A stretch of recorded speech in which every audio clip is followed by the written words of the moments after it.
milieu de cette tornade. Et c'est vraiment le Saint-Esprit qui conduit ce vent violent dans lequel il veut te faire rentrer parce qu'il désire vraiment que tu ailles plus loin, plus haut avec lui et que tu rentres dans cette nouvelle sphère spirituelle. Et le Seigneur va te combler, il va mettre de nouvelles paroles dans ta bouche et il va y avoir une nouvelle onction, une nouvelle lumière qui va descendre sur ta vie. Sama mama mama mama. Kabaya mama mama mama mama. Ampaya maya mama mama mama mama. Sambaya mama mama mama mama mama mama mama. Kabaya chiuteri de de. Ampaya mama maya kajo terineri esti kajo terimapi underi de. Impaya mama mama mama mama mama mama. Kabaya chiuterineri esti kanjun terimapi umbaya mama mama mama. Kambaya mama mama mama mama mama mama. Recherche une présence, recherche une lumière au fond de ton cœur. Recherche quelque chose qui vient de la part de Dieu pour ta vie. Samba ya mama mama mama mama mama ya kamba. Apaya bai neya baba baba baba baba baba. Impaya mama mama mama mama mama mama mama. Kaba ya baya baya baya baya baya baya. Umpaya mama mama mama mama mama mama mama mama. Samba ya mama mama mama mama mama mama mama mama. Samba ya mama baba baba baba baba baba baba baba baba. Samba mama mama mama mama mama mama mama mama mama. Saba ya baya mama mama mama mama mama mama mama.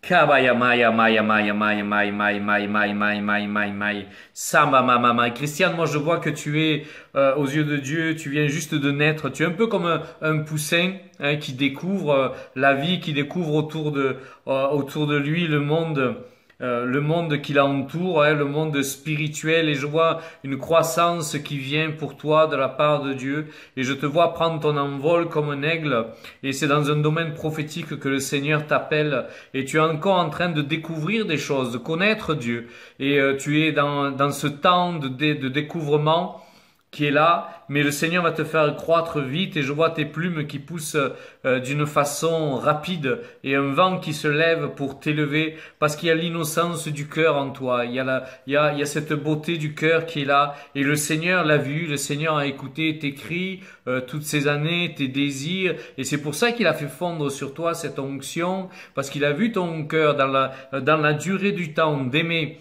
dans la durée du temps de vouloir servir, d'être auprès des autres. Kabaya chiuterimbaya mama mama mama mama. Ipai cheiteya bayonteyo mama mama mama mama mama. Ambaya maya bayo nedi day di day di day di day di day. Apaya bayo chiuterineri esti kanjon teri mapi umbayo mama mama. Ankambaya mama mama mama mama mama mama mama mama mama mama. Kambaya mama mama mama mama mama mama mama mama. Kambaya mama maya maya maya maya maya maya maya maya maya. Ampaya baya mama mama maya kabaya mama mama mama mama mama. Sambaya maya kabaya chete mami mbay. Imbaya mama mama maya mama mama mama mama mama mama mama. Merci Seigneur, répands sur nous ta grâce. Fais couler sur nous ta grâce, Seigneur. Fais couler sur nous ta présence, Seigneur, sans laquelle il n'y a pas de vie. Nous voulons, Seigneur, rentrer dans cette présence, cette nouvelle dimension, dans cette Samba ya maya maya maya maya maya maya mama mama mama mama mama. Sama mama mama mama mama mama mama mama mama mama mama mama mama. Saba ba ba ba ba ba ba ba ba ba ba ba ba ba ba ba ba ba ba. Sama mama mama mama mama mama mama.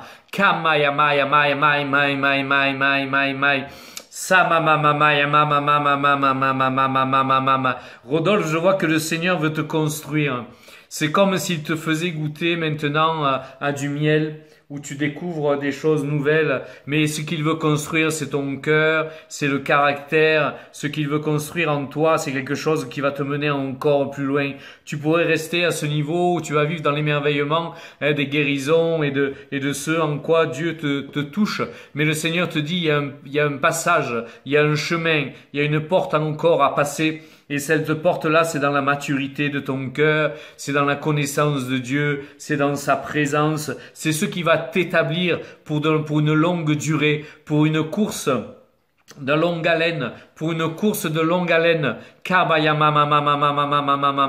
Parce que les cadeaux parfois s'estompent devant une difficulté de la vie, mais si le caractère est là, si le cœur est là, si le cœur transformé est là, alors tu vas pouvoir continuer toute ta vie chrétienne à grandir, parce que ce qui compte, c'est l'intimité, le cœur à cœur avec Jésus. Dieu veut t'utiliser, Dieu va t'utiliser parce qu'il voit ton cœur aussi et ton désir. Il va t'établir, il va te fortifier.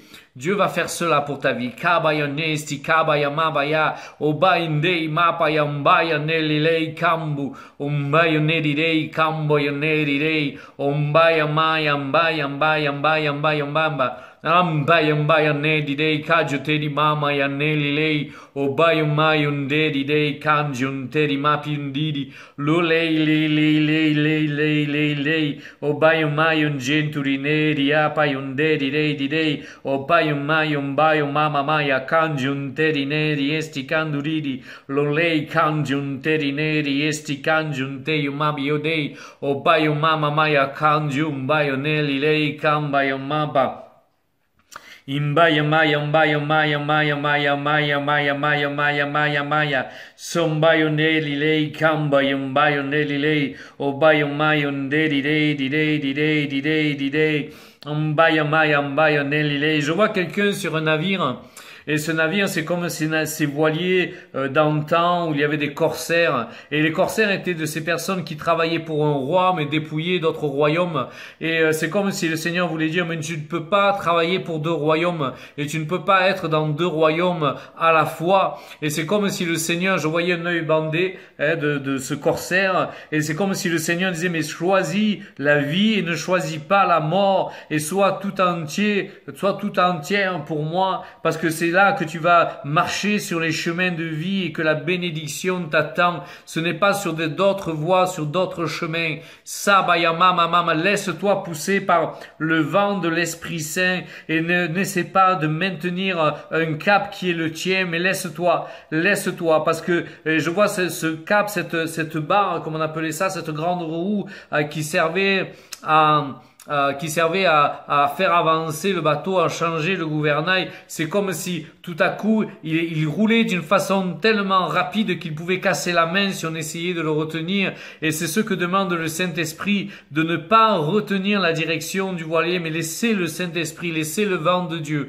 pousser, souffler dans les voiles pour que ce soit la direction de l'esprit et lâcher notre vie, quelles que soient les difficultés, quelles que soient les afflictions du temps présent qui ne sont qu'une multiplication pour la gloire à venir. Mais il faut accepter de payer le prix, quel qu'il soit, de la solitude, de la souffrance.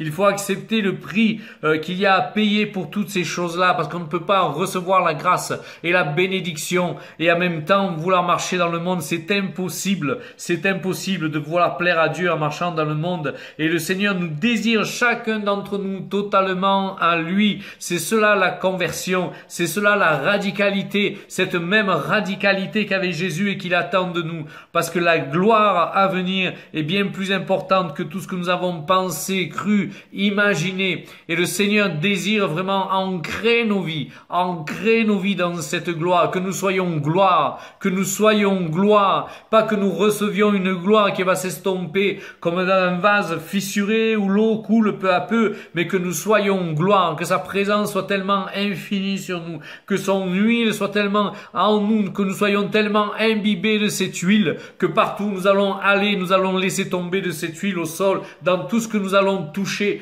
tout va être éclaboussé de cette huile de gloire. Hambaya mama mama mama mama mama sama mama mama mama mama mama. Et j'entends très fort dans mon cœur que le Seigneur dit: je ne peux utiliser que ceux qui désirent être utilisés, non pas avec leur bouche, mais dans toute leur vie et dans toute leur vie et de tout leur cœur. Kabaya mama mama mama, non pas des serments faits avec la bouche, non pas des prières faites avec la bouche, mais faites avec le cœur, qui témoignent d'un engagement réel de tout notre être. Kabaya njesti kabaya mama. Ampayambaya mama mama mama mama mama ya payo bai. Opayumbayo neli kambayo nche turibai. Umbayo mabi bai ne di dei di dei di dei di dei di dei. Opayumbayo neli lei kanjon teri mapa. Impayo mama mama mama mama mama ya kambaya. Sumbayo neli lei cambayo un centuri neri, sambayo mama mama mama mama mama mama mama mama, apio bayo neli lei cambio un bayo neli lo cabi, sombayo mama mama mama mama mama mama mama mama, apio deo leli lei cambio un centuri mayo deo nei, un bayo mama mama mama mama mama mama mama. Je vois une pression, une puissance de Dieu qui vient. Une pression, une puissance de Dieu que rien ne peut retenir, qu'aucun barrage ne pourra contenir. Je vois une pression, une puissance de Dieu qui va venir sur nos vies, qui va venir sur la France. Est-ce que nous sommes prêts? Est-ce que nous sommes prêts? Est-ce que nous sommes prêts à lâcher cette puissance, à laisser cette puissance se déverser au travers de nous et à tout abandonner pour cela? Il y a un temps où il sera trop tard. Il y a un temps où il sera trop tard. C'est maintenant les choix. C'est maintenant les choix. C'est maintenant les choix. Kabayo mama baya kambaya mama mama mama. Abiu jeo payo ne lie pai. Abiu ndeo ne di bai ne di dei di dei di dei di dei. Ombayo mama mama mama mama. Je sais pas si d'autres personnes ont des paroles. Mbaya ne li lei kumbaya maji mbaya. Intuiti yumabi mbaya ne di dei. Om bayuma baba baba. Om bayuma mi mama mama mama. Om bayuma mama mama. Samba mama mama mama. Yom bayuma yone. Om bayumi. Om bayuma yende. Samba yumi. Samba yuma mama mama. Kamba yuma mama baba. Saint-Esprit, cambia maya. Ibaineo.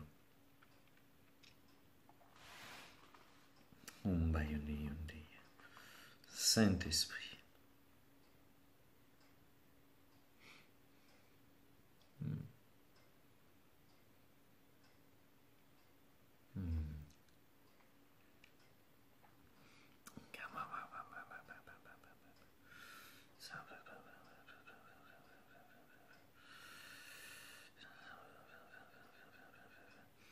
Et Janine, le Seigneur te demande de prendre du temps avec lui.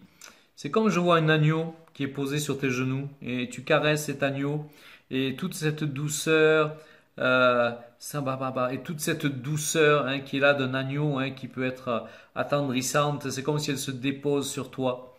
C'est comme si elle se dépose sur toi. Et pour cela, il faut prendre du temps avec le Seigneur, du temps réel. Souvent, parfois, ça peut arriver, ça peut m'arriver aussi de prier quand je fais quelque chose d'autre. Non, un temps. Ce que le Seigneur demande, c'est de l'intimité. On ne peut pas avoir de l'intimité dans l'action. Il nous faut nous arrêter. Il nous faut nous arrêter pour le Seigneur. Pour le Seigneur. Il nous faut nous arrêter pour lui. Prendre le temps. Prendre le temps. Jésus est un gros sentimental quelque part.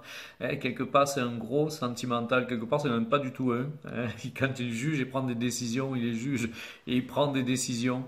Mais c'est aussi quelqu'un qui désire que nous prenions du temps parce que nous avons tout à gagner à nous arrêter et à prendre du temps avec lui. Merci Seigneur. Merci Papa. Je ne sais pas si d'autres personnes avaient des paroles qu'elles voudraient ou un verset biblique, quelque chose qu'elles auraient aimé partager.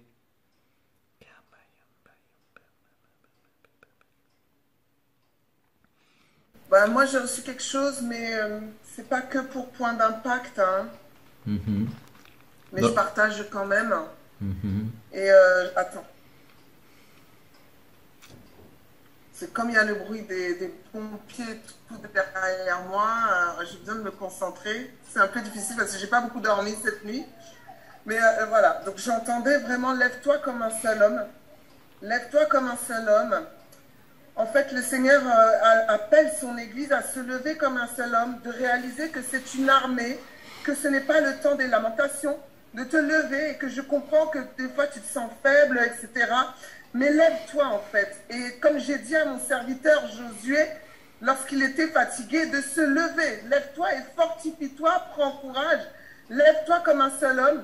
Je t'appelle en ces derniers temps de la fin à prendre possession du territoire, prends possession de Paris, prends possession de la France, prends possession de l'Europe. Ça, c'est le temps, on est dans les derniers temps, ce n'est plus le temps où on doit se lamenter, c'est le temps où on doit mener la guerre, parce que la victoire, elle est déjà certaine.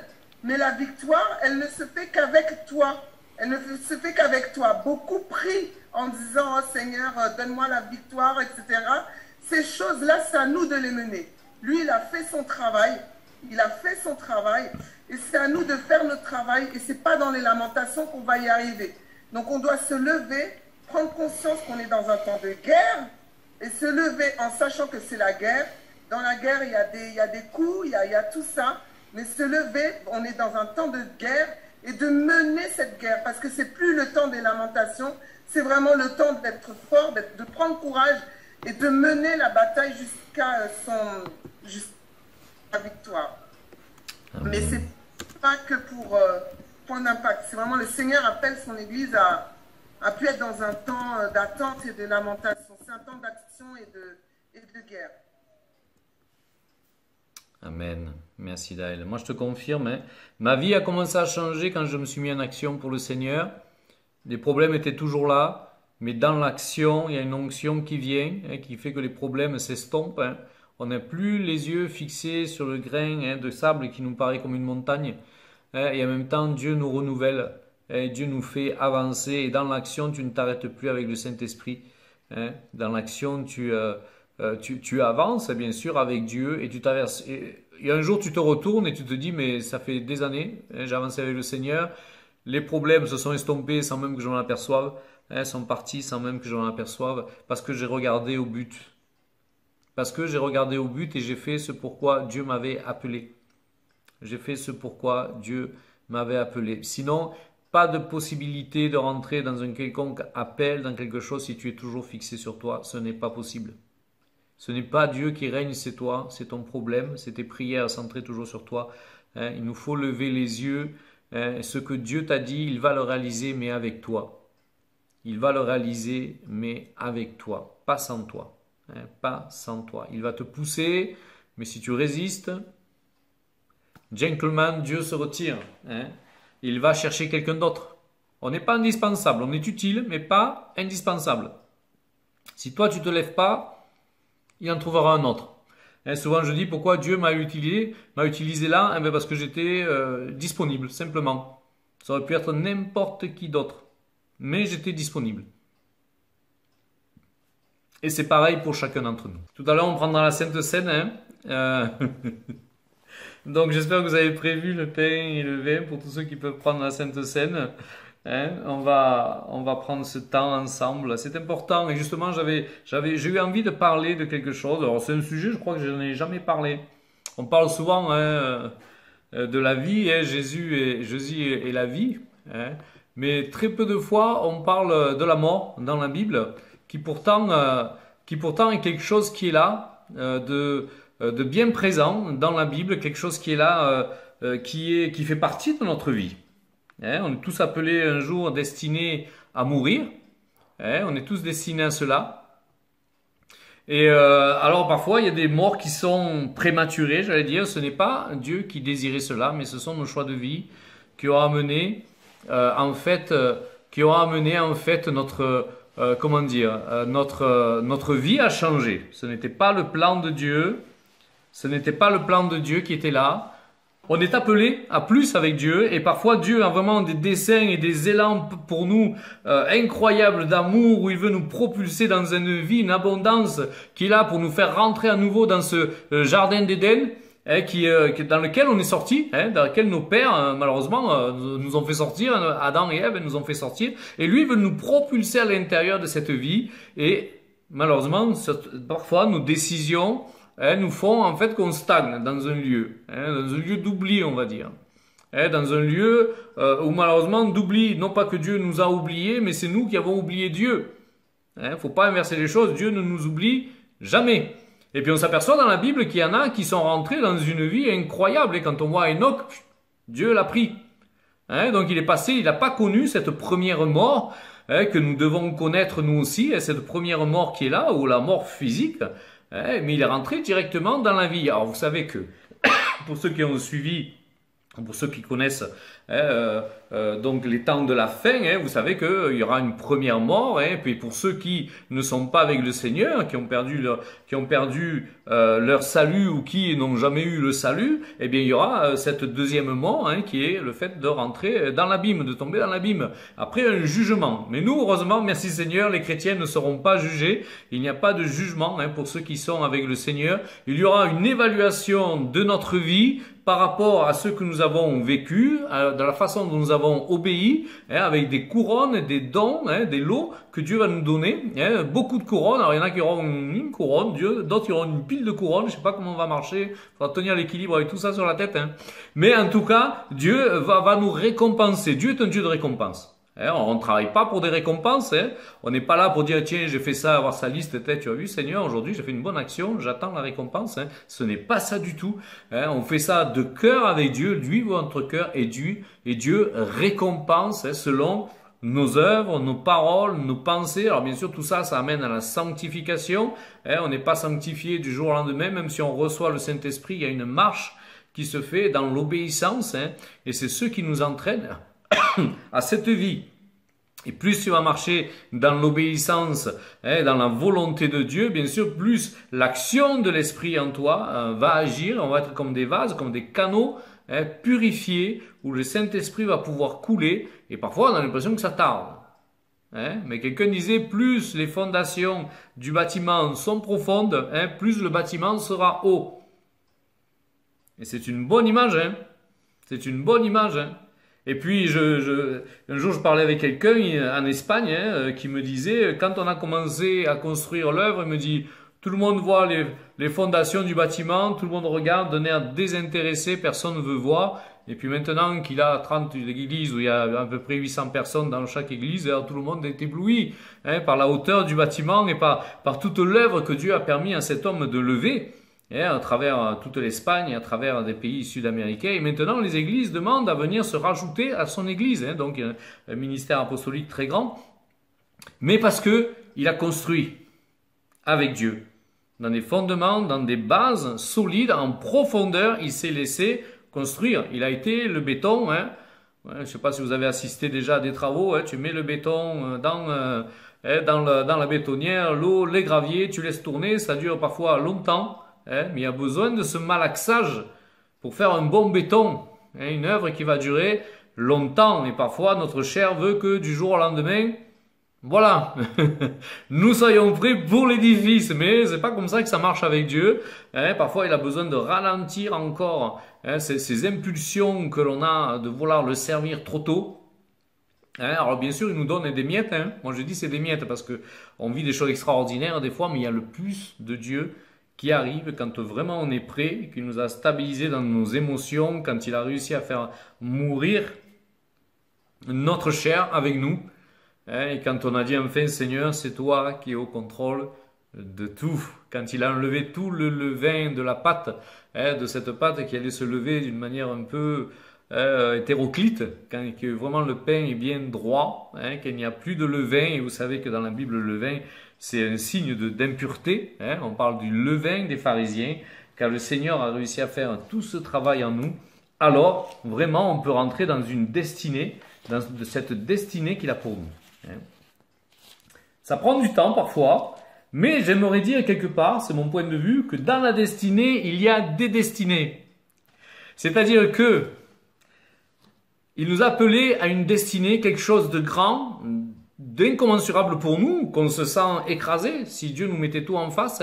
Mais dans cette destinée, il a prévu pour nous, en fait, des points glorieux qui vont petit à petit affermir en nous la relation avec Dieu et qui vont nous permettre de prendre l'assurance de voir que Dieu, au travers de nous, peut faire des merveilles. Dieu, au travers de nous, peut faire des exploits. Quand on voit Gédéon, mais moi je suis le plus petit des petits des petits, et pourtant Dieu a fait des exploits au travers de lui. Et Dieu le préparait à cette destinée. Et parfois il nous faut être écrasés dans notre orgueil, dans toutes ces choses-là, mais parfois Dieu prépare dans le silence et en cachette.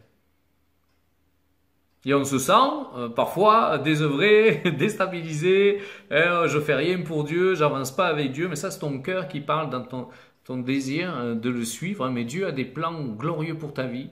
Et un jour, tu sais pas pourquoi, tu te lèves un matin, c'est un matin comme les autres, et tu rentres dans cette destinée glorieuse. Mais avant ça, il nous faut bien sûr rentrer dans cette obéissance et dans ce chemin. Si on s'éloigne du chemin, on ne pourra pas arriver jusqu'au bout de ce que Dieu a pour nous. Alors j'aimerais parler aujourd'hui, ça n'a rien à voir avec tout ce que avec ce que je vous partageais, mais bon, je trouve que c'est intéressant quand même, hein. Alors on va parler aujourd'hui de la mort et de la vie dans la Bible. Et puis c'est intéressant de voir, hein, parfois on prêche dans les églises la surgrâce, c'est-à-dire que tu fais ce que tu veux, tu dis ce que tu veux. Hein, moi j'ai connu une personne qui pour à mes yeux était consacrée, hein, et puis qui s'est retrouvée dans un pays étranger où on te prêche la surgrâce et cette personne elle le fume maintenant. Et non, c'est normal, hein, fumer, il n'y a pas de problème, c'est ce qui sort de la bouche qui pollue le cœur de l'homme, et c'est pas ce qui rentre, donc on peut fumer. Donc vous voyez, après on arrive à une certaine façon de penser qui est loin de l'évangile, et on arrive dans le raisonnement à accepter des choses qui sont inacceptables.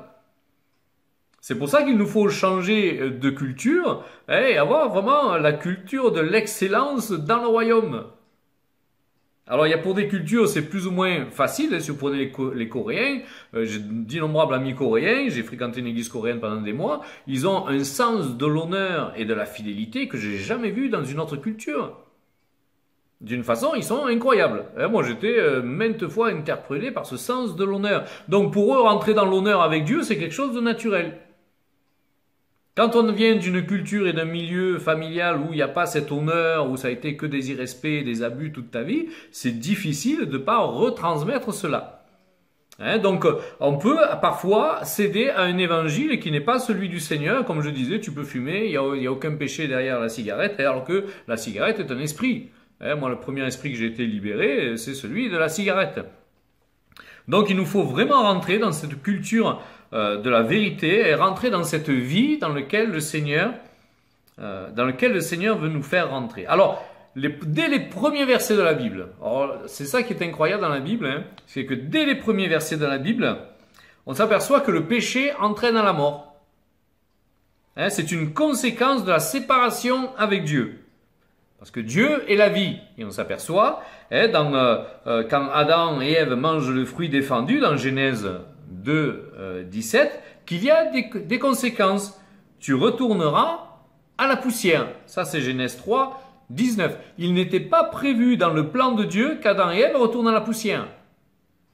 Et quand on lit les écrits hébraïques, on s'aperçoit qu'ils disent que même les animaux, à l'époque, quand ils voyaient, ils posaient leur regard sur Adam et Ève, ils ne savaient pas, ils restaient un moment surpris parce qu'ils ne savaient pas s'ils voyaient Dieu, tellement ils étaient enrobés de cette gloire et de cette lumière, ou s'ils voyaient Dieu lui-même.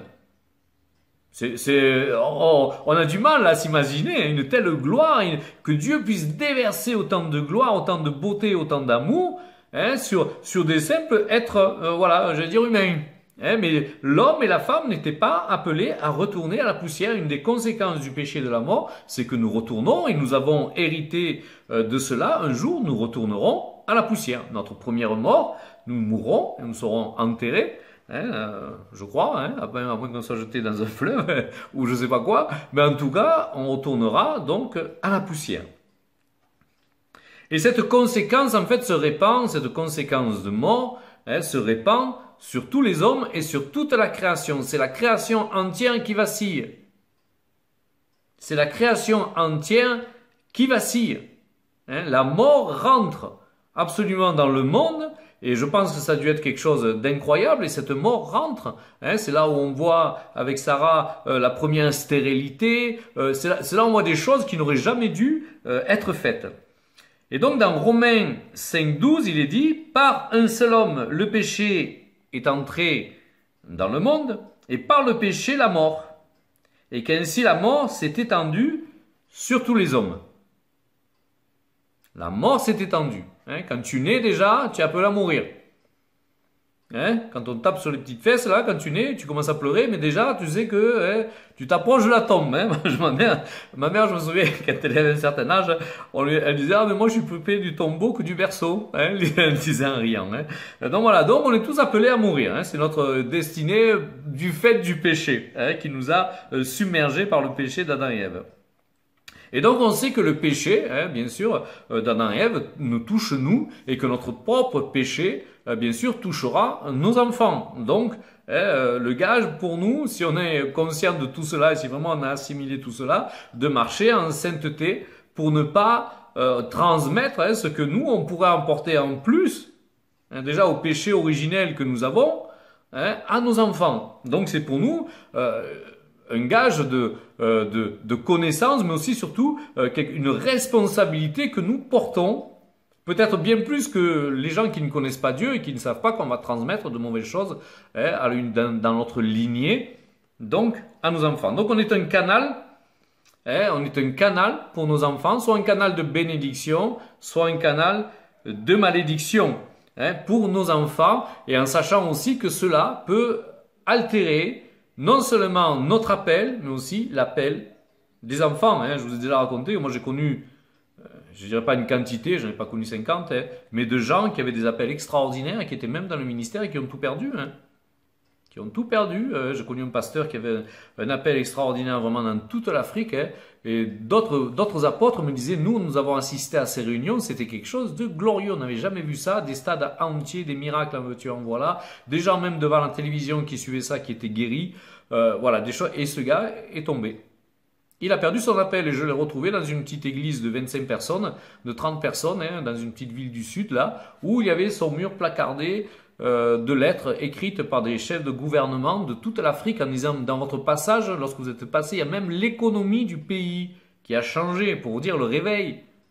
Même l'économie du pays changeait, et c'est des hommes d'État qui s'apercevaient de cela.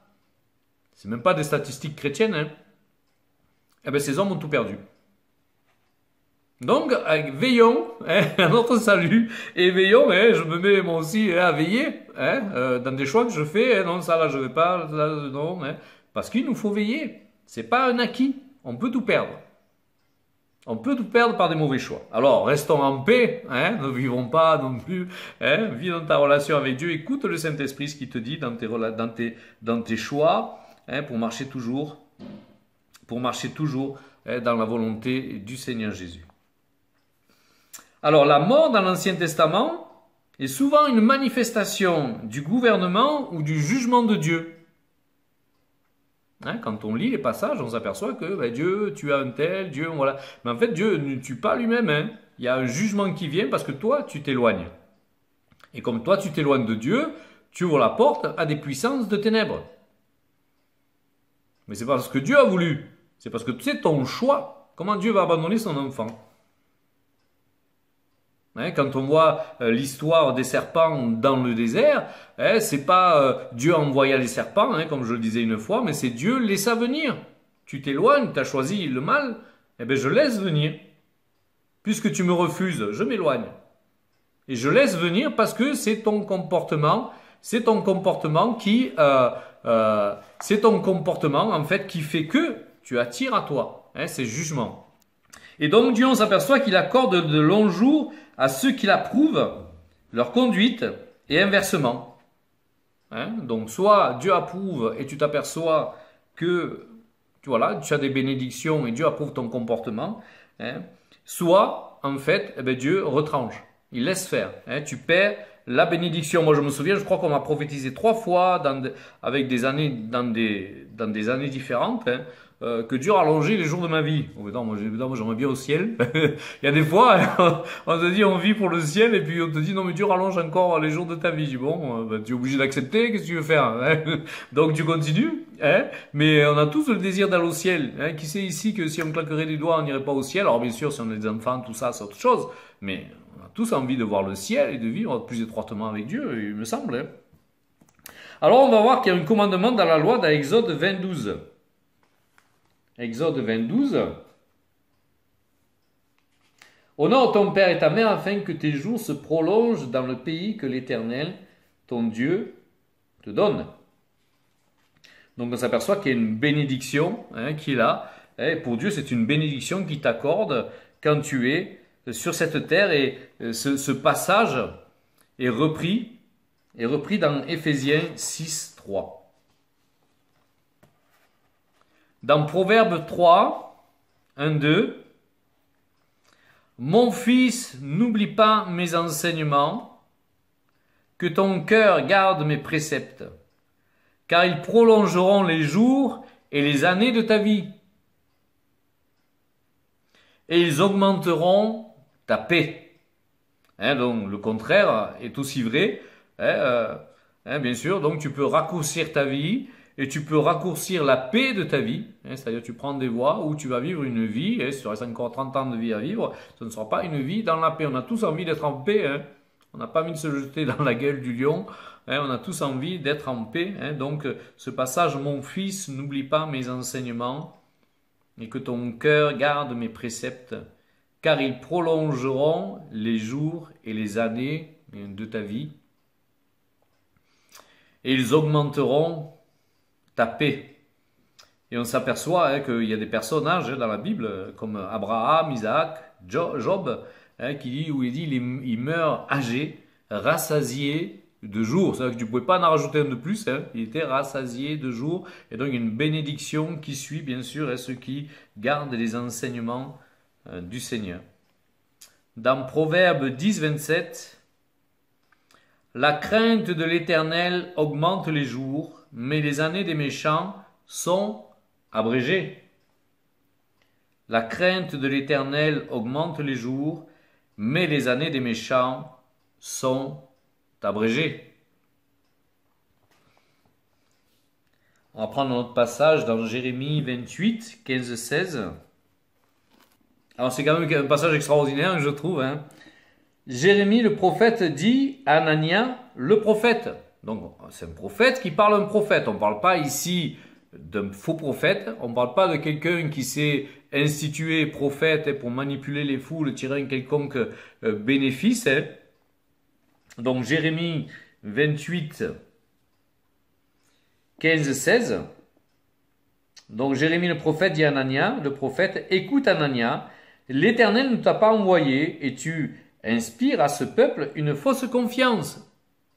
Donc ce gars qui est vraiment un prophète ne parle pas de la part de Dieu, mais parle de sa part. Donc il y a une désobéissance qui est là. C'est pourquoi ainsi parle l'Éternel, voici je te chasse de la terre, tu mourras cette année, car tes paroles sont une révolte contre l'Éternel. Et Anania le prophète mourut cette année-là dans le 7e mois. Donc on s'aperçoit que il n'a pas gardé les préceptes de l'Éternel. Dieu l'avait choisi et établi pour être ce prophète sur Israël. Et pourtant, Dieu le retranche. Parce qu'il ne suit pas le Seigneur. Alors ça peut nous parler. Ça peut nous parler. Tu t'inventes un ministère, tu te lances dans des trucs que Dieu ne t'a pas... tu te fais ton évangile à toi. Non. Dieu, c'est un Dieu d'ordre, comme on dit, et l'ordre du Seigneur, c'est l'obéissance. Il n'y en a pas d'autre. Il n'y en a pas d'autre. Et donc Jérémie, un vrai prophète qui lui suit les commandements et les voies de l'Éternel avec toutes les difficultés que l'on sait, puisqu'il a été rejeté, il a parlé à des... Dieu même l'envoie en disant « Je t'envoie vers un peuple qui ne t'écoutera pas ». Alors tu te dis « Mais pourquoi il l'envoie ?» Moi, humainement, je me dis, mais pourquoi est-ce qu'il envoie quelqu'un? Mais parce que c'est la justice de Dieu. On ne pourra pas dire, je n'étais pas parlé. C'est toi qui es resté sourd. Donc, ça fait partie de la justice de Dieu. Et donc, Dieu soupèse les cœurs, les actions des hommes, et plus encore de ceux qui lui appartiennent. Parce qu'il attend de nous une obéissance, il attend de nous quelque chose. Alors j'aimerais dire, la grâce de Dieu a une limite. On s'aperçoit dans ce texte-là que la grâce de Dieu a une limite. Et parfois on feint d'ignorer le péché ou la pratique, parce que le cœur de l'homme est tortueux. On se trouve des bonnes raisons de continuer à faire un truc que la Bible désapprouve. Mais parce que notre cœur est tortueux, Dieu le sait, mais il attend de nous une réelle repentance pour revenir. Mais si consciemment ce péché est pratiqué et que la mort te surprend, alors est-ce que tu perds ton salut? C'est une question, Si tu continues à marcher dans la désobéissance et tu meurs, est-ce que tu perds ton salut? Moi, je dis oui. Hein, le salut, c'est pas quelque chose d'acquis pour toujours. Tu peux le perdre. Hein, il y a de nombreux passages bibliques qui te disent que tu peux perdre ton salut. Hein, donc, il nous faut veiller sur nos cœurs et sur nos vies. Alors, Dieu est capable de raccourcir ou de rallonger nos jours. Alors, ça peut être une bonne chose. Hein. Moi, je ne dis pas le contraire. Hein. On va lire Isaïe 38, 5. Va et dis à Ézéchias, ainsi parle l'Éternel, le Dieu de David, ton père, j'ai entendu ta prière et j'ai vu tes larmes, et j'ajouterai à tes jours 15 années. C'est beau, hein? On s'aperçoit que vraiment il est le maître de la vie. Et c'est pas question de ton alimentation, si tu fais du sport, ça n'a rien à voir avec tout ça, hein?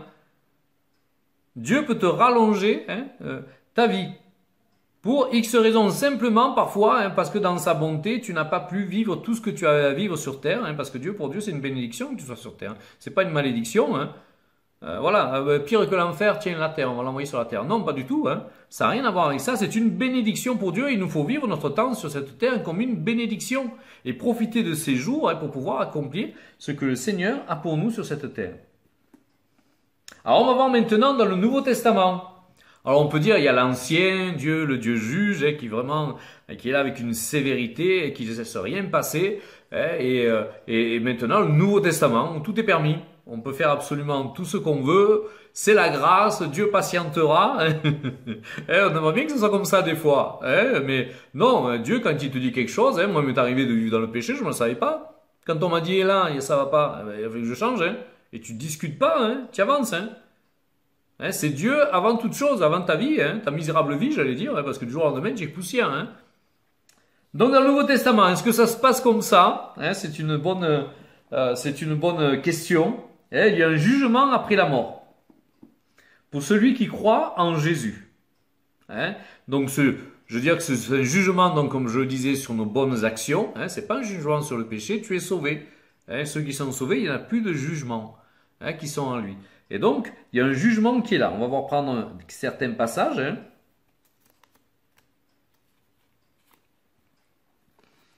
Dans Hébreux 9, 27.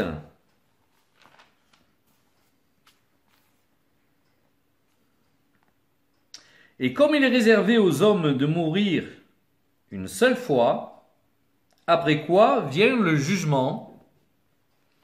De même, Christ, qui s'est offert une seule fois pour porter les péchés de beaucoup d'hommes, apparaîtra sans péché une seconde fois à ceux qui l'attendent pour leur salut. Donc, ce qui est réservé aux hommes, ici on parle bien sûr de ceux qui ne connaissent pas Dieu, il y a un jugement. Il y a un jugement qui est là pour les hommes. Et donc, pour ceux qui ne connaissent pas Dieu, et pour nous, c'est plus une évaluation de notre vie pour des récompenses. On va prendre notre passage dans Jean 5.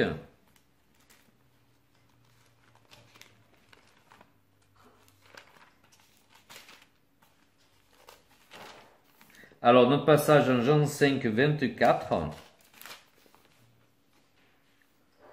En vérité, je vous le dis, celui qui écoute ma parole et qui croit à celui qui m'a envoyé a la vie éternelle. Donc, c'est quelque chose qui est acquis. Et ne vient point en jugement, mais il est passé de la mort à la vie. Donc, tu as une mort qui est là, physique, on appelle ça la première mort, mais tu ne rentreras pas dans la deuxième mort, qui est d'être, bien sûr, jeté dans les temps de feu, donc ce qui attend à ceux qui renoncent, qui renient le Seigneur Jésus. En vérité, je vous le dis, celui qui écoute ma parole et qui croit à celui qui m'a envoyé a la vie éternelle et ne vient point en jugement, merci Seigneur, mais il est passé de la mort à la vie. Alors il y a une condition, bien sûr, qui est là, dans Jean 8, 51, les catholiques, moi je me souviens d'être allé dans des enterrements catholiques, et le gars qui on l'enterre vit dans des débordements incroyables, mais si on écoute le curé, il s'est fait baptiser quand il avait 8 mois, donc il est au ciel. Est-ce que c'est ce que nous raconte la Bible? Pas du tout. Ça, c'est ce que raconte la fausse doctrine catholique. Mais ce n'est pas ce que nous dit le Seigneur. Alors, Jean 8, 51. En vérité, je vous le dis, si quelqu'un garde ma parole, il ne verra jamais la mort. On parle de nous là, hein? Gardons la parole de Dieu, on ne verra jamais la mort. Bonne nouvelle, hein, malgré toutes les afflictions de ce monde, centre-toi sur le fait que tu ne verras jamais la mort. Ne te centre pas sur ce que tu vis en ce moment et qui peut être douloureux. Donc nous ne verrons jamais la mort. Alors il y a la mort, bien sûr, cette mort-là dépasse la mort physique. Cette deuxième mort, puisqu'il n'y a plus de récupération possible. Tu es plongé dans l'abîme avec un jugement, tu ne peux pas en sortir, il est trop tard. Il est trop tard. Tu as fait tes choix. Cette terre, elle est faite pour porter nos choix. Tu as fait tes choix. Alors, il y a une mort qui est là pour les incroyants, qui est la mort, en fait, d'un état moral, naturel, mort de l'esprit, ceux que nous connaissons, que nous pouvons côtoyer et qui ne connaissent pas le Seigneur, qui n'ont pas été renouvelés et qui sont dans un état naturel, c'est-à-dire qui marchent dans le péché. Dans un état de péché, de corruption, d'éloignement total d'avec Dieu. Alors bien sûr, moi, ça m'arrive de rencontrer des gens qui ne sont pas chrétiens, qui pourtant ont une certaine morale et qui marchent quand même. On se dit quand même ces gens-là, il y a quand même une certaine intégrité dans le cœur. Mais est-ce que c'est ceux qui te sauvent? Non, ça ne te sauve pas. C'est la foi en Jésus-Christ qui te sauve. Ce n'est pas tes bonnes actions. Alors on va voir dans Éphésiens 2:1. Vous qui étiez morts par vos offenses et par vos péchés, dans lesquels vous marchiez autrefois selon le train de ce monde, selon le prince de la puissance de l'air. Donc on s'aperçoit qu'il n'y a pas 50 possibilités possibles. Soit tu marches avec le Seigneur, soit tu marches avec la puissance de l'air. Un esprit qui agit maintenant dans les fils de la rébellion. Et donc tu as un état de rébellion parce que tu ne marches pas avec le Seigneur Jésus. C'est tranchant, c'est radical. On peut essayer de trouver une quelconque oui mais. Non, il n'y a pas de oui mais. Quand tu vas arriver devant le Seigneur, ça va être un peu comme cette personne qui est dans la Bible et qui dit Seigneur, permets-moi de sortir d'ici, d'aller parler je ne sais plus si c'est à lui ou si c'est la personne qui était avec Abraham, et qu'ils aillent leur parler pour lui dire que l'enfer est bien réel et que ton règne est bien réel. Et le Seigneur dit non, ils ont Abraham et les prophètes. Et là, on s'aperçoit que c'est pareil. Il y aura un moment donné, on ne pourra pas dire non. Voilà, ces personnes qui rentreront directement en enfer, dans le jugement, il n'y aura pas d'autre choix pour eux. Vous qui étiez morts par vos offenses, on parle de nous et par nos péchés, dans lesquels vous marchiez autrefois, selon le train de ce monde, selon le prince de la puissance de l'air, de l'esprit qui agit maintenant dans les fils de la rébellion. Donc la mort, jugement de Dieu à l'égard du péché pour ceux qui n'ont pas cru. C'est quand même terrible, et quand on s'aperçoit que de croire, ça demande peu de choses quelque part. On demanderait des choses compliquées aux gens pour être sauvés, peut-être ils le feraient. Comme dans l'amant le Syrien. Peut-être tu te plonges dans l'eau, là, tu ressors, t'as plus de lèpre. Et le gars, il est tout très quoi. Et il y a un serviteur qui est là, qui dit, mais on t'aurait demandé des choses compliquées, tu l'aurais fait. Et parfois, l'être humain, il est comme ça, Il va faire des pèlerinages, il monte en haut de l'Himalaya, il fait des trucs incroyables pour pouvoir accéder à Dieu. C'est arrivé à une amie à moi, Quand elle est redescendue de l'Himalaya, on lui a dit, mais qu'est-ce que tu fais là? Toi, tu es européenne, tu as Jésus en Europe, pourquoi tu viens ici? Et elle s'est convertie comme ça. Vous voyez, des fois, il y a une simplicité. Et elle est rentrée en Europe, elle s'est convertie. Donc, voilà. Et parfois, on va chercher des choses compliquées pour plaire à Dieu. Et quand j'étais catho, j'escaladais les monts pieds nus pour plaire à Dieu. Je savais pas que je plaisais à Dieu tel que j'étais. Donc on m'avait mal expliqué le truc, et moi je voulais à tout prix faire à Dieu. Mais que j'ai les pieds entaillés, ça apportait rien de plus à Dieu. Il est quand même sur son trône et il règne. Donc la mort, jugement de Dieu à l'égard du péché pour ceux qui n'ont pas cru. Le mot mort et jugement sont liés ensemble dans l'expression mort, mis en contraste souvent avec vie éternelle dans la Bible. Dans Romains 6,23. Car le salaire du péché, c'est la mort, mais le don gratuit de Dieu, c'est la vie éternelle en Jésus-Christ. On s'aperçoit que Dieu, souvent, dans sa parole, il met en contraste ces deux choses. Et dans Romains 5, 15-18, mais il n'en est pas du don gratuit comme de l'offense. Car si par l'offense d'un seul, il en est beaucoup qui sont morts, à plus forte raison, la grâce de Dieu et le don de la grâce venant d'un seul homme, Jésus-Christ, ont-ils été abondamment répandus sur beaucoup. Il n'en est pas du don comme de ce qui est arrivé par un seul qui a péché, car c'est après une seule offense que le jugement est devenu condamnation. Et on s'aperçoit qu'il y a un jugement, une condamnation, tandis que le don gratuit devient justification après plusieurs offenses. Si par l'offense d'un seul la mort a régné, par lui seul, à plus forte raison, ceux qui reçoivent l'abondance de la grâce et du don de la justice régneront-ils dans la vie par Jésus-Christ. Ainsi donc, comme par une seule offense la condamnation a atteint tous les hommes, de même, par un seul acte de justice, la justification qui donne la vie s'étend à tous les hommes. C'est beau, hein? C'est beau, hein, d'être justifié par Dieu, hein? Il n'y a plus personne qui peut nous condamner, hein, parce que Dieu nous a justifiés.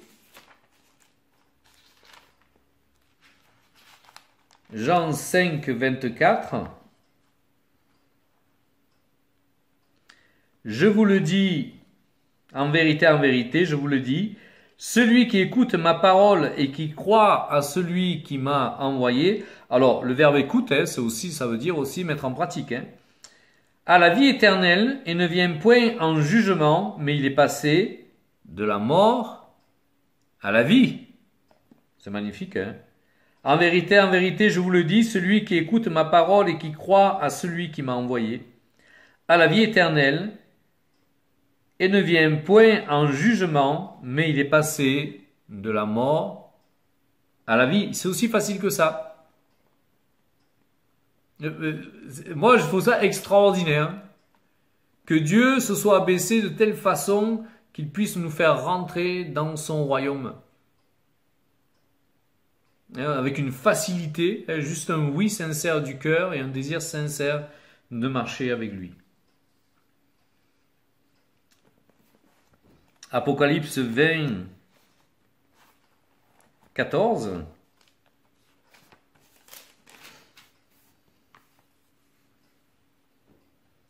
Puis la mort et le séjour des morts furent jetés dans l'étang de feu. C'est la seconde mort, l'étang de feu. Quiconque ne fut pas trouvé écrit dans le livre de la vie fut jeté dans l'étang de feu. C'est quand même terrible, hein? C'est quand même terrible. Je me souviens de ce témoignage d'une personne qui disait qu'elle a visité le ciel et que toutes les personnes donc, qui donnaient leur cœur à Jésus, qui se faisaient baptiser, leur nom résonnait dans tout le ciel. Imaginez, Janine, hein, le jour où tu as dit oui au Seigneur, Janine qu'a-t-elle, ça a résonné. Pareil pour toi, Gwenola. Pareil pour toi, Koharig. Marie-Christiane, pareil. Christiane, pareil.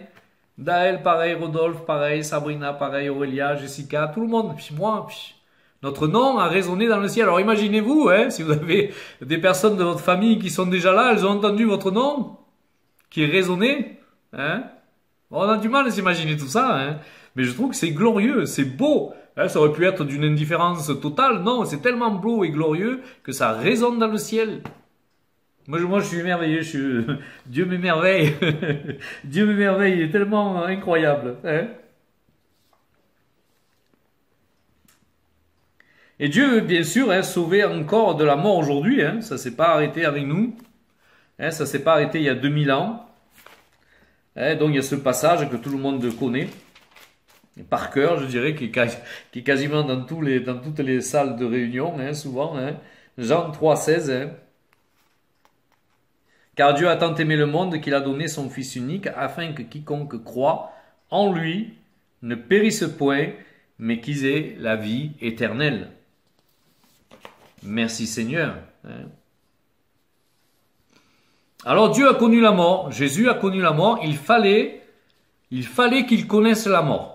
Il est venu exprès pour cela, puisqu'il y a un jugement par rapport au péché, il fallait que Jésus connaisse la mort, parce que sa mort nous donne la rédemption, hein, et nous permet de ne pas nous-mêmes connaître la mort, puisqu'il l'a connue pour nous.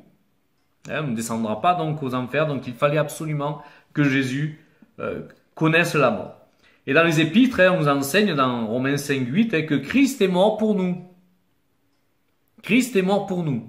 Hein, donc tout est là pour dire en fait cette notion, et c'est ceux qui n'ont pas d'autres religions, hein, qui ne savent pas s'ils vont être sauvés, hein, ou alors c'est la réincarnation. Hein, alors tout le monde veut se réincarner en quelque chose de merveilleux. Hein. Il n'y a personne, excusez-moi, hein, il n'y a personne qui veut se réincarner en bactéries des intestins. Hein. Vous comprenez ce que je veux dire? Hein, vous voyez bien la bêtise de cette philosophie. Hein. Donc, il a souffert pour nous, hein, c'est ce que dit la Bible dans 1 Pierre 2:21. Dans 1 Corinthiens 15:3, Christ est mort pour nos péchés. Alors vraiment on est baigné, hein. C'est une douche, hein, où Dieu nous dit qu'il nous, voilà, on est sauvé, on est lavé, c'est fini l'accusation, hein, c'est fini, hein, le mensonge du diable, hein, c'est fini toutes ces choses-là, hein. 1 Corinthiens 15:3, Christ est mort pour nos péchés, je viens de le dire. Dans 1 Pierre 3:18, il a souffert une fois pour les péchés. Il n'y a plus besoin de sacrifice.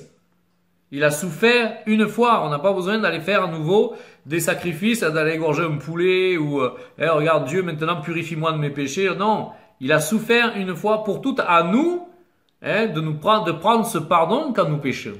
Parce que le pardon est toujours là, disponible. Mais si nous ne le prenons pas, nous restons dans une condition de péché qui nous éloigne de lui. Donc je relis parce que c'est tellement beau. Il a souffert pour nous. Christ est mort pour nos péchés. Il a souffert une fois pour tous les péchés. Donc il y a une substitution qui est là. Et cette substitution vient accomplir la justice de Dieu. Il fallait un sacrifice de sang pour le péché. Il fallait un sacrifice de sang pour le péché, pour éloigner la colère de Dieu. Et Jésus-Christ a servi donc de cette substitution, a été cette substitution pour que la colère de Dieu ne soit pas sur nous. Alors, Dieu, bien sûr, meurt à notre place. Alors nous, qui étions coupables, nous devenons innocents. C'est pas bon ça? Le meilleur avocat qu'il puisse avoir. Dieu, nous devenons tout à coup innocents parce que nous acceptons Jésus-Christ. Et donc, avant la croix, Dieu agissait avec sa patience. Et ce sacrifice imparfait qui était donné au travers des animaux rappelait à Dieu que Jésus-Christ allait venir pour un sacrifice parfait, pour nous séparer du jugement et de sa colère. Donc c'était le temps de la patience de Dieu jusqu'à la venue de Jésus-Christ. Alors Hébreux 10:10, ça va? Je vous ennuie pas? Vous êtes bien avec moi? Vous êtes bien avec moi? Bon. Non, j'entends ronfler là, il y a quelqu'un qui a laissé son micro ouvert. Non, bon. Hébreux 10:10. C'est en vertu de cette volonté que nous sommes sanctifiés par l'offrande du corps de Jésus-Christ une fois pour toutes. C'est beau, hein?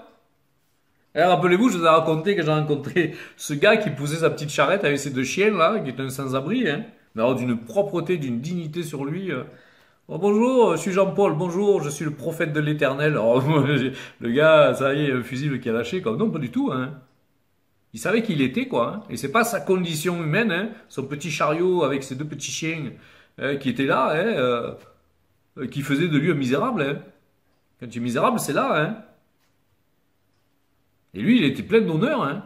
Mais avant de parler, il me dit d'abord, on va adorer le Seigneur. Il a pris un morceau de bois, il avait un panneau là, ting ting ting ting ting ting. Voilà, il a chanté tout il parlait portugais, il a chanté tout un psaume en portugais là, ting ting ting. Moi j'étais là, je le regardais, j'étais étonné, je dis tiens, hein, je dis waouh, le gars, il sait qui il est, hein, il sait où il va quoi, hein. Alors moi je riais l'autre fois parce que je racontais ça à quelqu'un, je disais le gars j'ai voulu lui offrir des oranges parce que je venais d'acheter 5 kilos d'oranges, non, elles sont pas bio, j'en veux pas. Le gars encore il fait des manières quoi, hein. Le gars, encore, il fait des manières, il veut manger bio. Il est à la rue, non, moi, je mange que bio. Tu te dis, mais nous, on aurait sauté dessus. Tu le mets tu mets le sac sur l'épaule et tu t'en vas. Hein. Alors, je voulais lui donner de l'argent, il me dit, c'est beaucoup trop. Si tu me donnes trop, demain, Dieu ne pourra pas. On reçoit alors, je veux dire, on reçoit encore des leçons, mais après 30 ans de conversion, on reçoit encore des leçons, hein. Enfin voilà. Hein.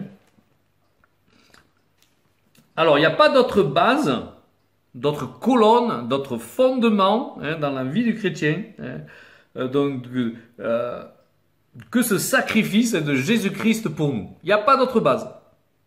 C'est la base la plus profonde, la plus solide hein, qu'il puisse y avoir pour notre vie. Et donc, c'est ce rachat hein, qui est là, donc pour tous les temps. Le sang de Jésus, imaginez le sang de Jésus comme un trait de sang.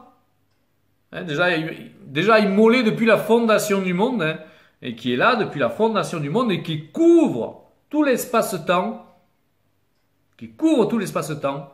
passé, présent et futur. C'est pas étonnant hein, quand ceux qui voient Jésus hein, le voient, il apparaît avec les plaies dans les mains. Il y a quelque chose de glorieux qu'il a. Hein, c'est ses attributs. Il est monté au ciel avec un honneur, une gloire à cause de cette substitution qu'il a eue pour les hommes. Hein, pour voir à quel point hein, nous sommes précieux pour lui. Hein, il ne faut pas disperser, je ne sais plus comment on dit en français. Hein, ne laissons pas donc tomber cette grâce à terre. Hein, ne laissons pas tomber cette grâce à terre.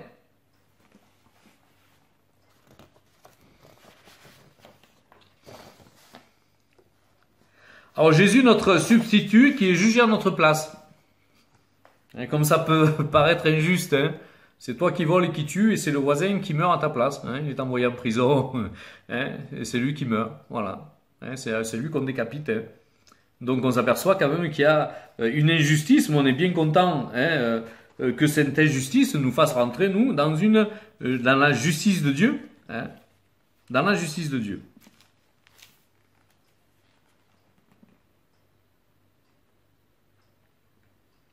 Celui qui n'a pas point connu le péché, il l'a fait devenir péché pour nous, afin que nous devenions en lui justice de Dieu.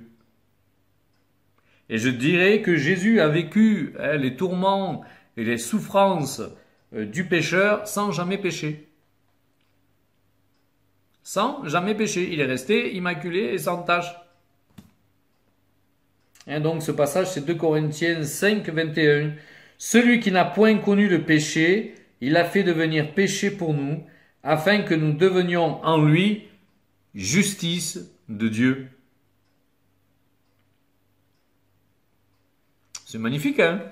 Bon, j'espère que vous êtes contents, hein? J'espère que ça vous égaye un peu, hein, tout ça. Riez, vous êtes chrétien, hein? Hein, donc, il me faut quand même, moi je me recentre hein, quand j'entends toutes les afflictions, quand il y a tout qui me tombe dessus, là. Voilà, Jésus, hein, tout ce qu'il a fait pour moi, le reste, hein, ça volera avec le vent. Hein, il nous faut rester dans la ligne de mire hein, de l'évangile. Hein. Et pourtant, il dira que cette coupe passe loin de moi, donc il a souffert la tentation.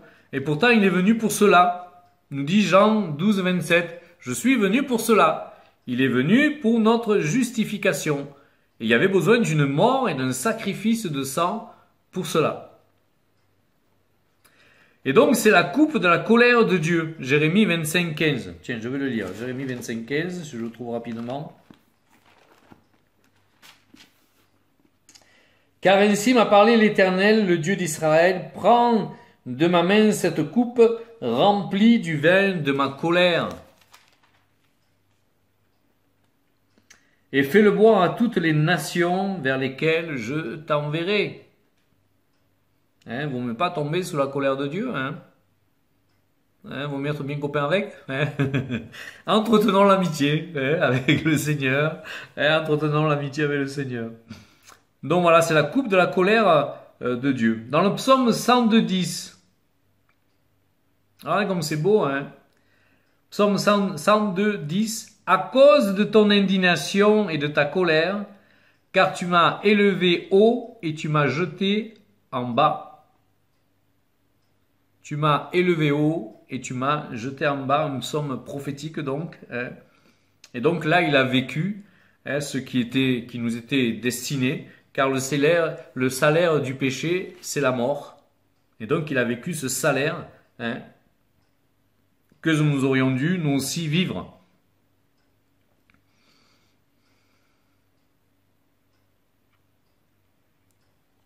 Et donc Dieu ne pouvait pas simplement effacer notre péché, hein, mais son sang devait témoigner à jamais de sa justice. Dans 1 Jean 5, 1 Jean 5, 6 à 8, c'est lui, Jésus-Christ, qui est venu avec de l'eau et du sang, non avec l'eau seulement, mais avec l'eau et le sang, et c'est l'Esprit qui rend témoignage, parce que l'Esprit est la vérité. Donc ce sang devait être versé, un sacrifice, un jugement de Dieu sur un innocent, pour que nous réentrions dans cette justice, pour que nous recevions aussi l'Esprit qui témoigne encore aujourd'hui de la puissance de Dieu, de la puissance de ce sang qui est tombé sur nos vies, qui nous a lavés, purifiés de cette eau. Et pour moi, ce n'est pas seulement l'eau du baptême, c'est cette eau qui a coulé aussi à la croix pour nous justifier, pour nous laver. Et donc Jésus, sur la croix, vivait la colère de Dieu, mais lorsqu'il est mort, qu'il est allé aux enfers, là il vivait en fait autre chose, donc il vivait en fait la paix de Dieu, l'amour du Père. Il n'est pas descendu aux enfers avec la colère de Dieu, mais il est descendu avec toute la grâce et toute la miséricorde de Dieu jusqu'aux enfers pour pouvoir sauver ceux qui désiraient être sauvés. Sa mort était nécessaire pour notre résurrection et pour que nous soyons aujourd'hui en lui, ne nous éloignons pas de notre Seigneur, restons ancrés en lui. Et dans Éphésiens 1, 20, 21, il a déployé en Christ en le ressuscitant des morts et en le faisant asseoir à sa droite dans les lieux célestes, au-dessus de toute domination, de toute autorité, de toute puissance, de toute dignité et de tout nom qui peut être nommé non seulement dans le siècle présent, mais encore dans le siècle à venir. Donc Jésus a vraiment vaincu toutes choses pour que nous puissions avoir cette véritable liberté en lui. Et dans Apocalypse 1,18, voici ce qu'il est dit, « J'ai été mort, et voici, je suis vivant au siècle des siècles. » Jésus ne mourra plus. Il y a une secte chinoise qui nous parle que Jésus est en chino-coréenne, je ne sais plus, ou japonaise, en tout cas asiatique. Jésus a reparu en chair, il est en chair donc dans leur pays là. Et alors ils y vont, ils évangélisent. Si nous les chrétiens on a du mal à comprendre qu'il nous faut porter la parole, moi passé un moment, quasiment toutes les semaines, j'avais une invitation à rentrer dans leur truc, quoi. Ou un petit lien pour aller voir leur film qui nous expliquait que Jésus était en ce moment même, donc en Chine ou je sais pas où là. Et tu as beau dire que c'est une secte, bien sûr la secte c'est toi. Voilà. Et Jean 14 nous dit, parce que moi je vis, vous aussi, vous vivrez.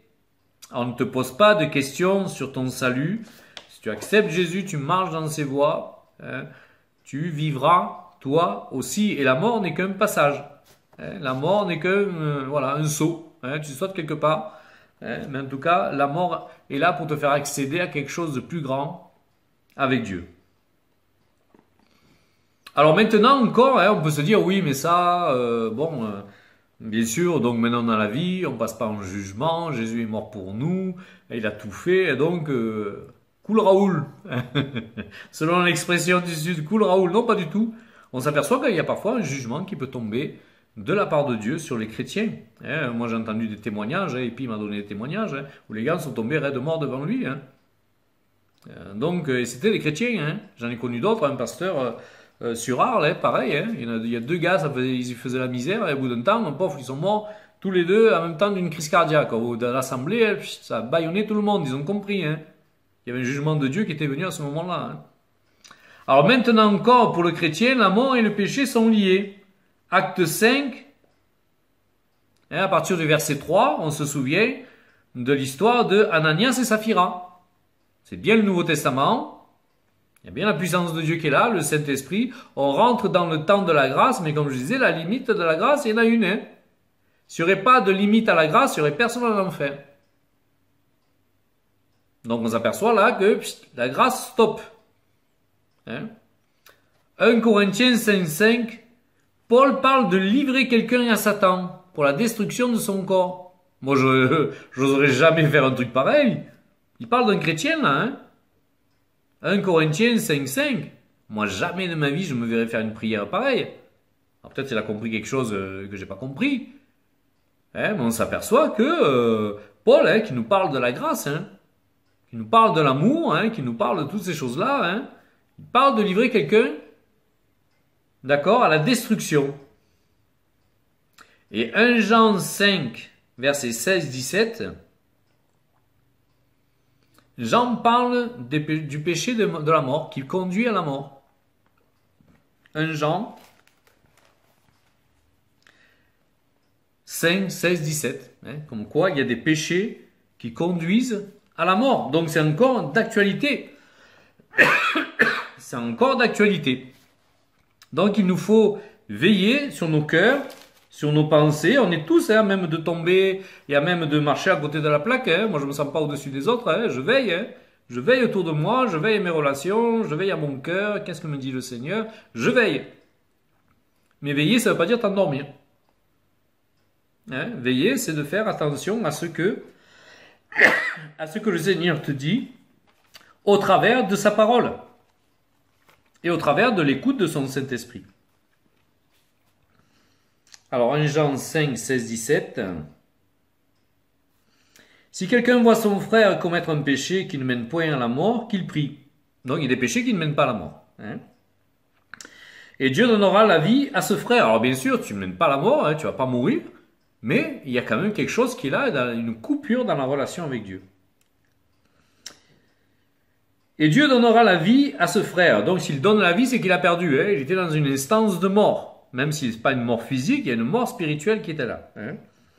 Il la donnera à ceux qui commettent un péché et qui ne mènent point à la mort. Il y a un péché qui mène à la mort.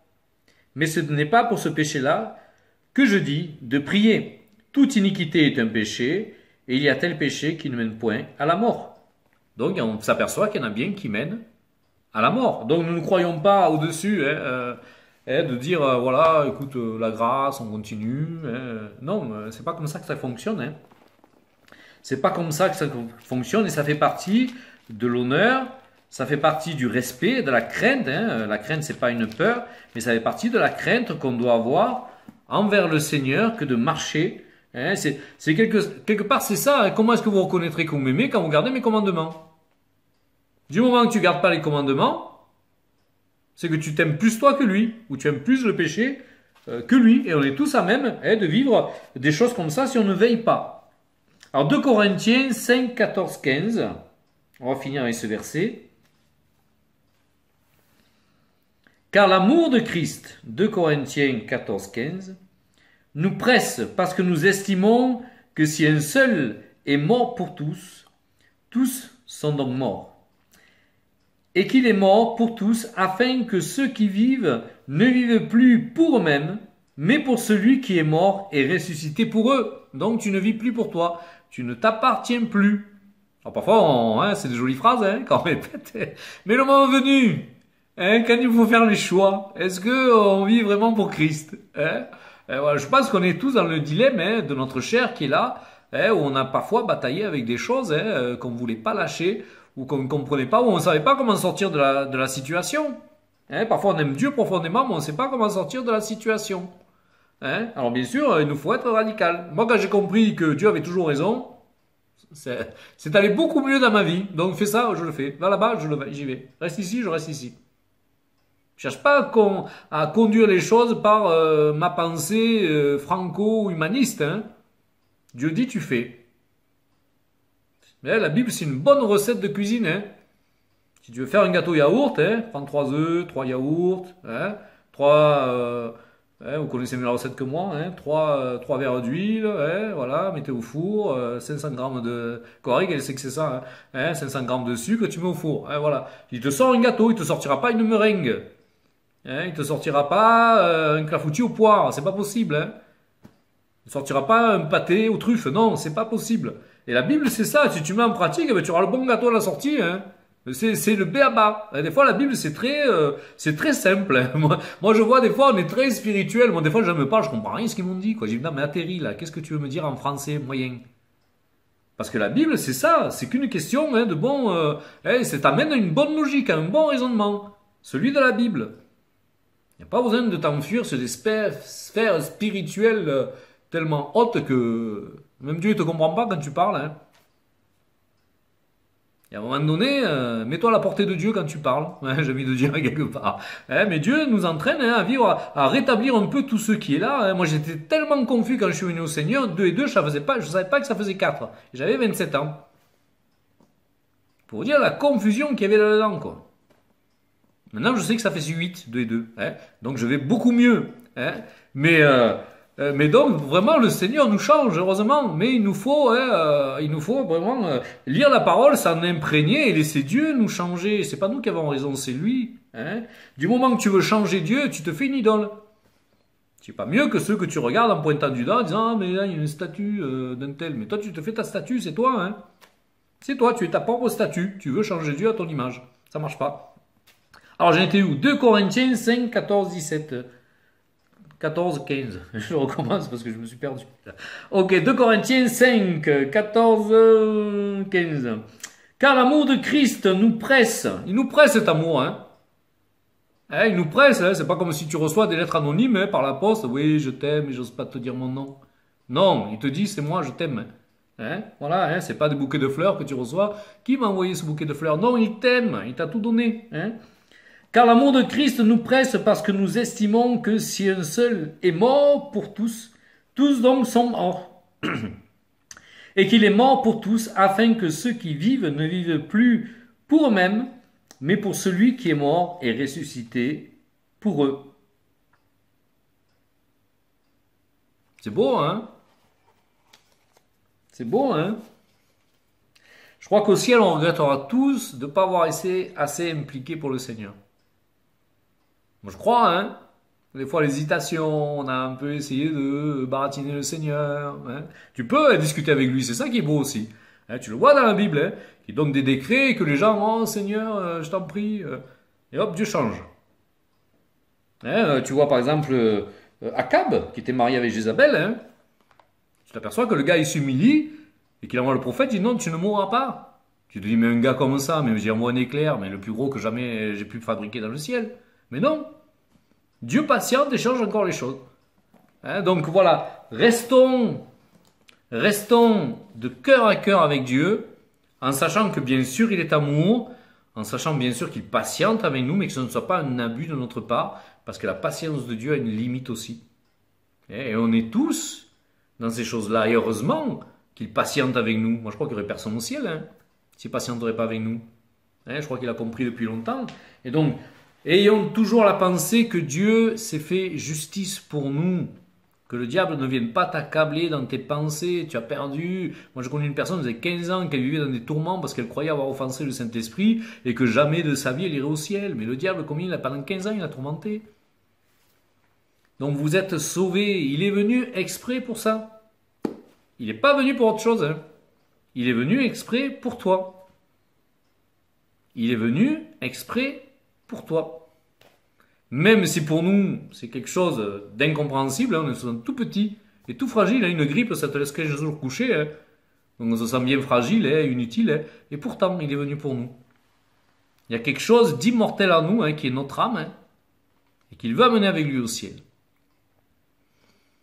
Donc voilà, on va prier, si vous voulez bien, hein, que vraiment on ait conscience. Je crois que des fois on perd la conscience. On est tellement chrétien depuis longtemps qu'on perd la conscience de cette beauté de l'amour de Dieu.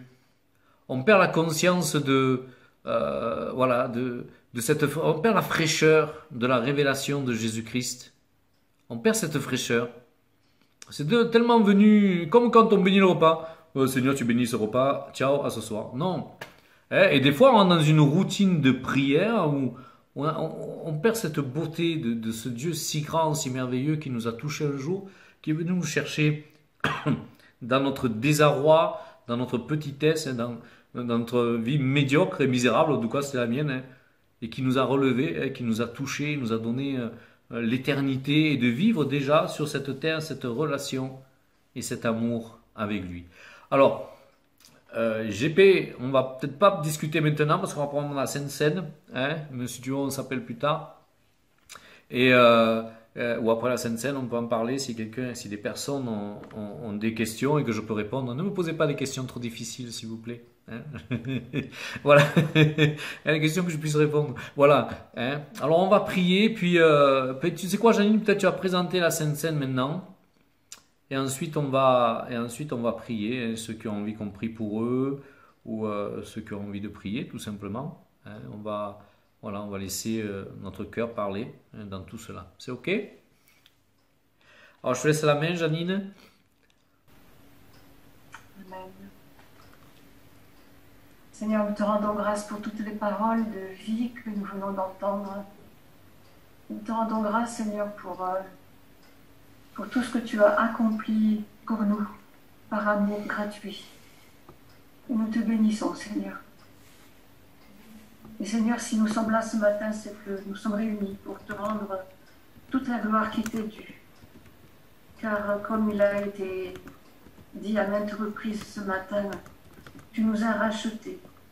Comme il est écrit dans l'Apocalypse 5:9, et il chantait un cantique nouveau en disant, tu es digne de prendre le livre et d'en nourrir les seaux, car tu as été immense que tu nous accordes si miséricordieusement. Seigneur Jésus, merci d'avoir pris sur toi le juste châtiment de la colère du Père à notre place. À Gethsémani, tu as dit dans Jean 12, maintenant mon âme est troublée, et que dirais-je, Père, délivre-moi de cette heure. Mais c'est pour cela que je suis venu jusqu'à cette heure. Père, glorifie ton nom. Et une voix vint du ciel. Je l'ai glorifié, et je le glorifierai encore.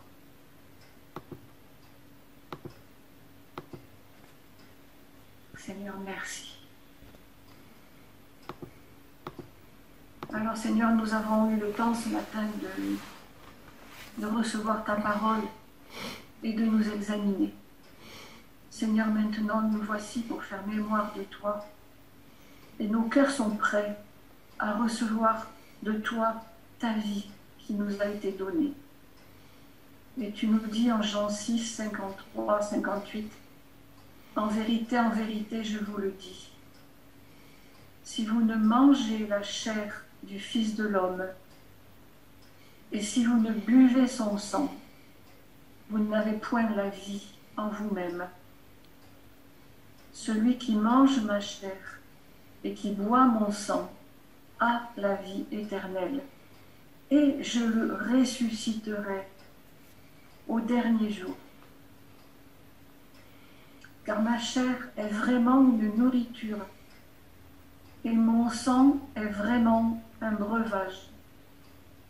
Celui qui mange ma chair et qui boit mon sang demeure en moi, et je demeure en lui.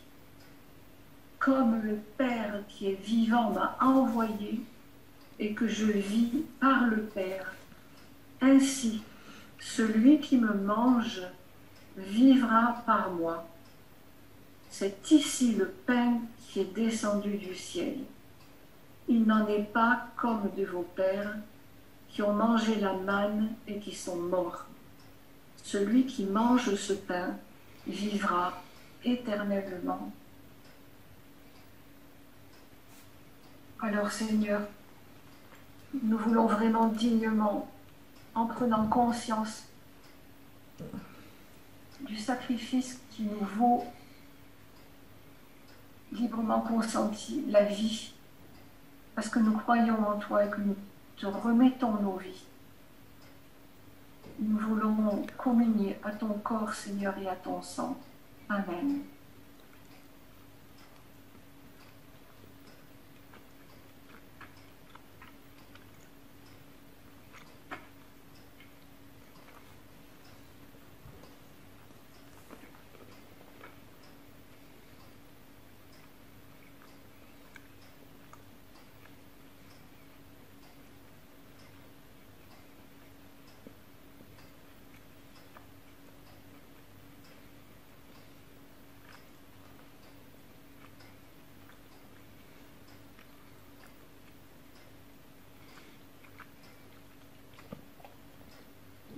Seigneur.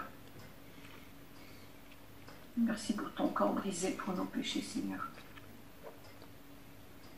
Merci pour ton sang, Seigneur, qui nous purifie, qui nous rend justes aux yeux du Père.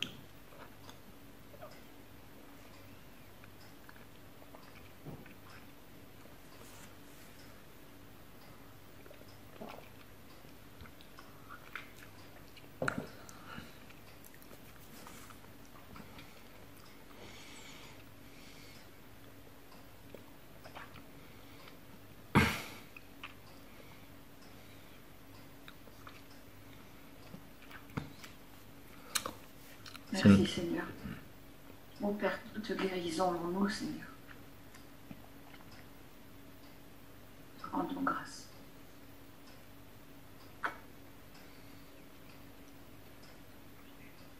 Si quelqu'un veut prier, vous pouvez prendre le micro et prier.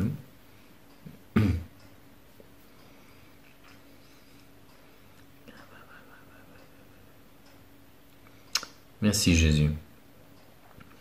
Parce que nous avons été élus. Merci parce que tu as posé ton regard sur nous. Pour cette incroyable destinée et pour cette vie qui ne s'arrêtera jamais. Notre vie ne s'arrêtera pas après notre vie naturelle.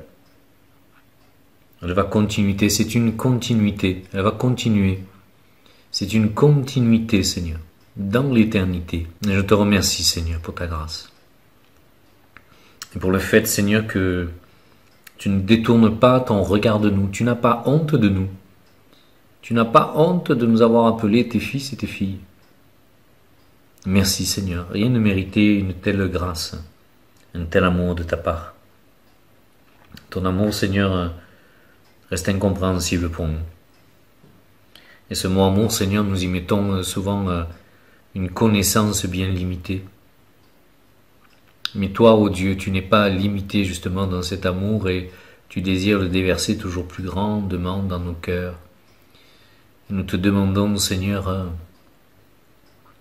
que nous te connaissions, que nous vivions ces expériences d'amour, parce que c'est elles qui vont nous changer. Ces expériences, Seigneur, avec ton esprit qui nous ramènent au cœur du Père. Merci Jésus de t'être livré. Merci de nous avoir ôté, de nous avoir permis de ne pas vivre la colère de Dieu. Seigneur, de ne pas vivre la colère de Dieu, Seigneur. Merci Seigneur. Et de nous permettre de ne pas rentrer en châtiment, mais de nous permettre, Seigneur, de connaître ton amour, ta grâce, ta miséricorde. Nous voulons vivre plus, nous voulons vivre plus avec toi, mais plus d'une vie sanctifiée, purifiée. Merci pour ton immense patience envers chacun de nous, envers moi. Merci pour cette immense patience, Seigneur. Merci à tous ceux à qui tu as rajouté des années de plus à leur vie, Seigneur, parce que tu désires les utiliser sur cette terre, mais aussi parce que tu désires les bénir et les faire rentrer dans une dimension plus grande, Seigneur, de bénédiction déjà sur cette terre.